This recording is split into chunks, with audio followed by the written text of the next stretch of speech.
Open മെഡ് സ്കൂളിലേക്ക് സ്വാഗതം. ഞാൻ doctor Andrews, professor medicine, consultant neurologist. ഇന്ന് നമ്മൾ ചർച്ച ചെയ്യാൻ പോകുന്ന വിഷയം ആധുനിക ജീവിതശൈലിയുമായി ബന്ധപ്പെട്ട ഒരു കാര്യമാണ്.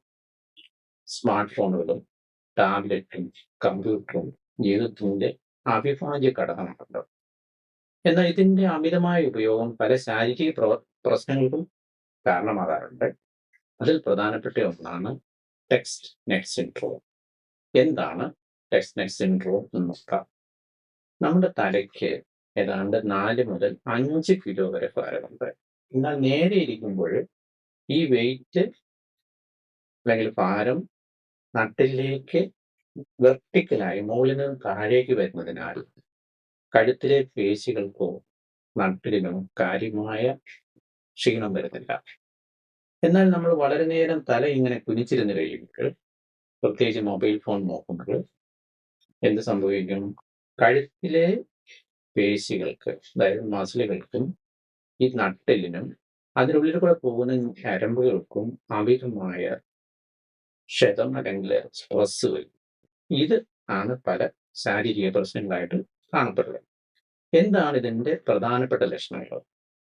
കഴുത്തിന് വേദന, ചുമലിൽ വേദന, നടുവിൽ വേദന, കൈക്ക് പെരുപ്പ്, തല തിരിക്കാൻ അല്ലെങ്കിൽ കഴുത്ത് തിരിക്കാനായിട്ടുള്ള ബുദ്ധിമുട്ട്, ദീർഘനേരം മൊബൈലോ ലാപ്ടോപ്പോ ഉപയോഗിക്കാനുള്ള വിഷമങ്ങൾ. ഇതാണ് പ്രധാനപ്പെട്ട വിഷമം.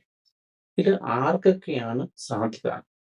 ഏറ്റവും കൂടുതൽ സാധ്യത കൂടുതൽ സമയം മൊബൈൽ യൂസ് ചെയ്യുന്നവർക്ക്, പ്രത്യേകിച്ച് വിദ്യാർത്ഥികൾ, ഓൺലൈൻ ഗെയിം ചെയ്യുന്നവർ, വർക്ക് ഫ്രം ഹോം, ഇങ്ങനെയുള്ള ആൾക്കാർക്കും പ്രത്യേകിച്ച് കൂടുതലായിട്ട് കാണുന്നുണ്ട്. ഇപ്പൊ എന്താണ് ഇതിനുള്ള ഒരു പരിഹാരമാർഗം? ഏറ്റവും പ്രധാനപ്പെട്ടത് സ്ക്രീൻ ടൈം കുറയ്ക്കുക എന്നുള്ളതാണ്. ഇനി സ്ക്രീൻ ടൈം കുറയ്ക്കാൻ പറ്റാത്ത ജോലികളിൽ ഏർപ്പെടുന്നവർ എന്ത് ചെയ്യണം? ഒരു സിമ്പിൾ റൂളാണ് 20-20-20.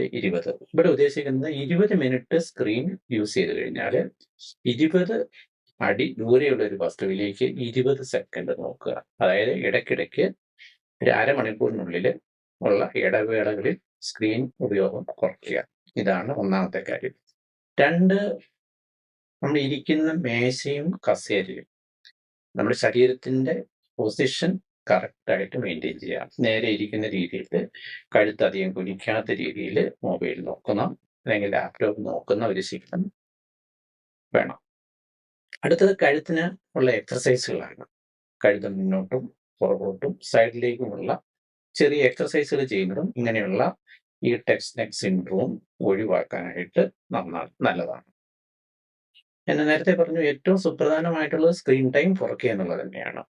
അപ്പം സ്മാർട്ട് ഫോൺ സ്മാർട്ടായി ഉപയോഗിച്ചു കഴിഞ്ഞാൽ നമുക്ക് ആരോഗ്യ പ്രശ്നങ്ങളില്ലാതെ മുന്നോട്ട് പോകാൻ സാധിക്കും. Thank you.